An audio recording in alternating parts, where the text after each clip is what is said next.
esperamos que él efectivamente cumpliera con ese compromiso. Sin embargo, traicionó pues al país.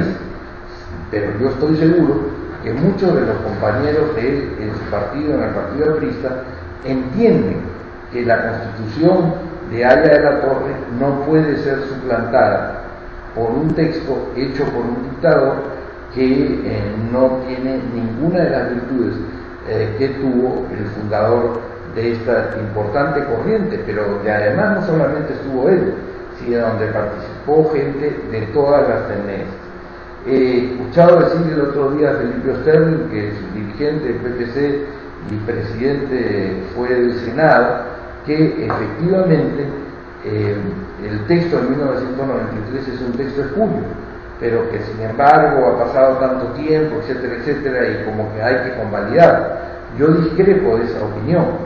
Acción Popular también se pronunció al respecto, y el congresista Pedro Morales, que es un importante dirigente de Acción Popular de Junín, ha sido alcalde de Huancayo varias veces, y diputado y congresista, ha señalado y presentó distintas veces proyectos en el sentido de la declaración de la nulidad del texto de 1993 y la reforma del sistema constitucional del 79, lo mismo que ha hecho y en distintos discursos Javier Díaz Cancel.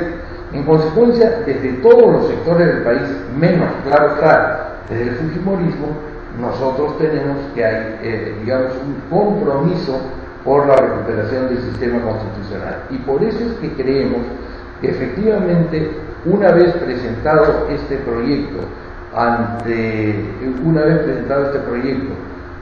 la Comisión de Constitución del Congreso, tendrán que citarnos al doctor Delgado y a mí, que somos los personeros de estos más de 115.000 peruanos que hemos firmado por esta iniciativa, y entraremos en una exposición y eventualmente pues en un debate con quienes se opongan a esta tesis que nosotros estamos planteando, que además fue recogida por el propio Tribunal Constitucional. El propio Tribunal Constitucional, cuando se le consultó sobre el tema en el año 2003-2004, señaló que el texto que había hecho Fujimori no había sido ni siquiera aprobado por una mayoría, punto número uno. Segundo, tenía un origen espurio e ilegítimo. Y tercero, le pidió al Congreso, ya desde el año 2004, que ellos resolvieran este asunto. Están pasando ya prácticamente 9 años y hasta este momento el Congreso no había tomado cartas en el asunto.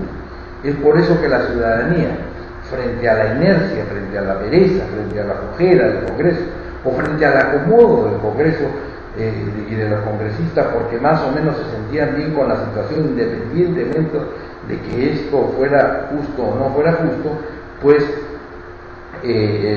digamos, la ciudadanía ha decidido reemplazar en este tema del Congreso y ejercer lo que se llama el derecho de iniciativa en la formación de leyes, y la Constitución se reforma por una ley de reforma constitucional. O sea, hemos cumplido con esta tarea.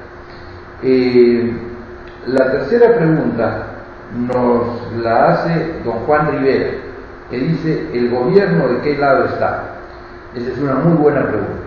Y creo que los periodistas que están tan interesados en preguntar si el vestido rojo o los zapatos azules de la persona tal coinciden con el color del vestido o con la ocasión de la estación veraniega, podrían hacer más bien esta pregunta que está haciendo nuestro amigo Juan Rivera al presidente de la República.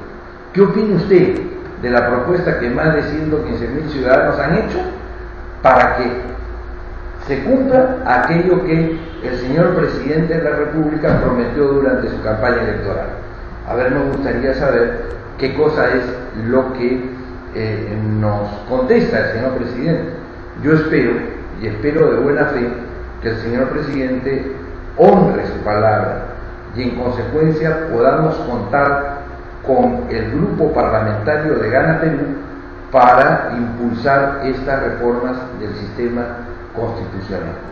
Quiero decirles que en el caso de que el Congreso rechace la iniciativa parlamentaria, la ciudadanía tiene derecho a iniciar un proceso de referéndum, de recolección de firmas para un referéndum, para poner las cosas en su sitio y para evitar que esta suerte de himno a la desigualdad, que es la, entre comillas, Constitución de 1993, siga perpetuándose y rigiendo el destino de los peruanos.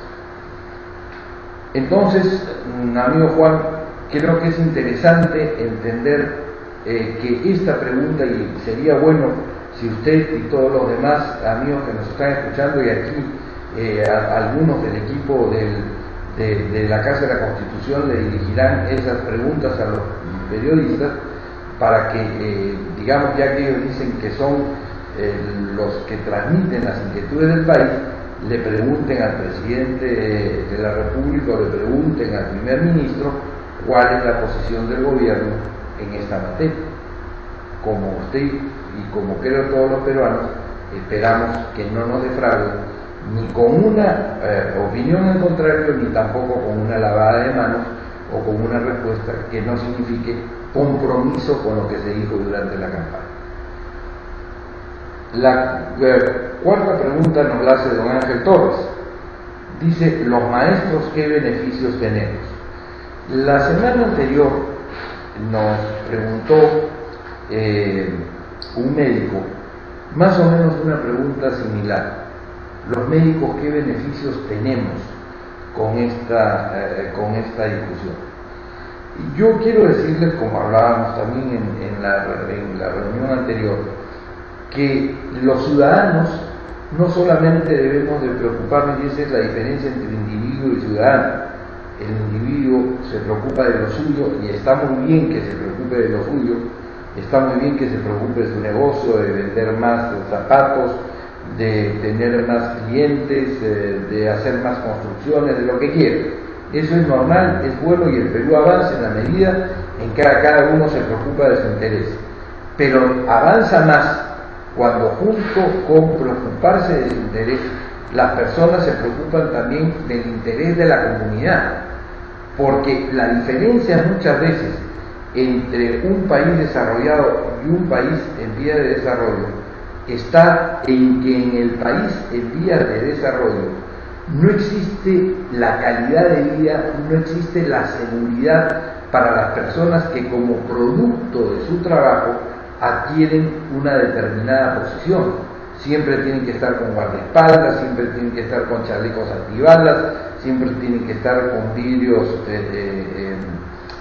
endurecidos, vamos a decir, para evitar que pasen los proyectiles, en fin, con una cantidad de cosas que disminuyen sensiblemente la calidad de vida de la gente. En consecuencia, también a quienes más tienen les importa que el Perú distribuya mejor su riqueza, porque entonces hay una menor tensión social, porque cada peruano va a entender que efectivamente con su esfuerzo puede llegar a las alturas a las que su talento y su dedicación, su constancia efectivamente lo lleven en esta vida. Es decir, naturalmente, una persona que quiere triunfar, digamos, incluso en lo económico o en lo cultural, triunfará en la medida en que le dedique tiempo, en que le dedique talento, en que le dedique esfuerzo, en que se sacrifique en una serie de otras cosas para poder lograr este éxito que está proyectado.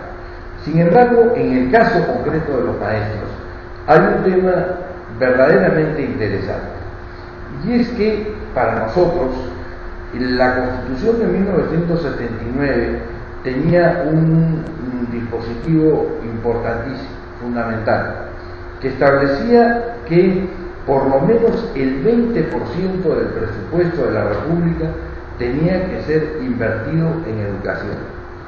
Esa era una medida pensada en el futuro, pensada, como dice el preámbulo de la Constitución del 79 que escribiera Andrés Townsend, en que no es posible que haya desarrollo en una nación si no hay un desarrollo educativo y un desarrollo tecnológico.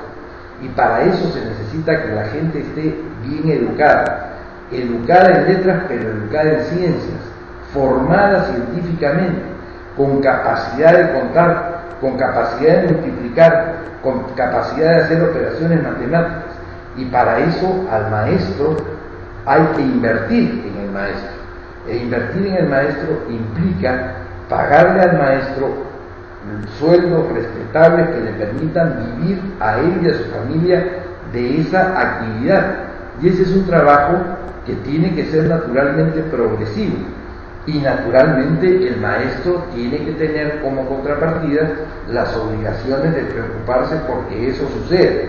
Es decir, pero este 20% no fue repetido por el texto de 1993. Es decir, la Constitución fujimorista quitó esta obligación del Estado de destinar 20% del presupuesto nacional a la educación. Con lo que hoy día está recibiendo el Perú como consecuencia del esfuerzo de sus hijos, de las buenas relaciones que hay en el mundo y de su propio, impulso por el desarrollo, si es que cumpliéramos esta norma, creo que estaríamos en un pie distinto, no solamente en cuanto al tema de los sueldos de los maestros, sino a la capacitación constante de los maestros y a las posibilidades de que efectivamente ellos con ese trabajo y con un solo trabajo, no acumulando 2 o 3 o juntando horas de tal manera que están dando clases desde las 7 de la mañana hasta las 11 de la noche o hasta las 10 de la noche, puedan efectivamente vivir de una manera digna tanto él como su familia. El amigo o la amiga Julia Salazar nos pregunta: no conozco muy bien la Constitución del 79, ¿cómo me puedo informar mejor? La respuesta es bien concreta. Entra usted al Google y pone Constituciones del Perú, y en las Constituciones del Perú van a aparecer desde 1823, incluso en Google creo que está recogida desde la Constitución de Cádiz de 1802, y entonces hace un clic donde dice Constitución de 1979 y usted va a poder comparar la Constitución de 1979 con la Constitución de 1993. Yo, sin embargo, he traído, porque estoy trabajando justamente un manual de Derecho Constitucional como parte de mi trabajo como profesor de Derecho Constitucional y como teórico en la materia, siempre ando con ambos textos, el de la Constitución de 1979 y el documento de 1993. Y yo le voy a leer lo que es el preámbulo. ¿Qué cosa es el preámbulo de una Constitución? El preámbulo de una Constitución es el propósito que se hacen los políticos que conforman esa comunidad elegida por el pueblo, en el caso de la Constitución 79, esos 100 representantes de la Asamblea Constituyente.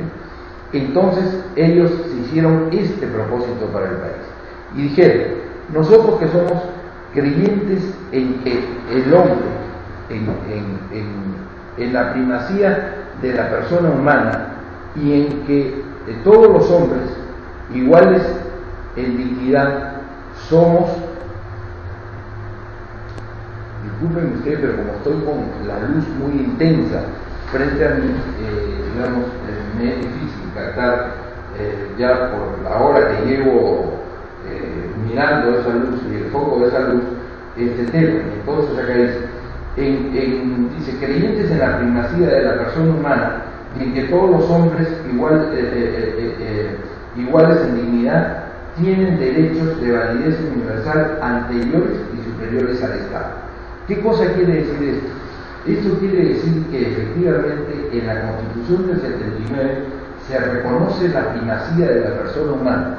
Fue la primera vez en la historia constitucional del Perú que esa declaración se instala en una Constitución.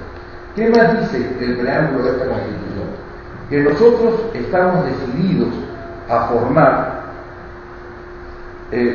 a promover la creación de una sociedad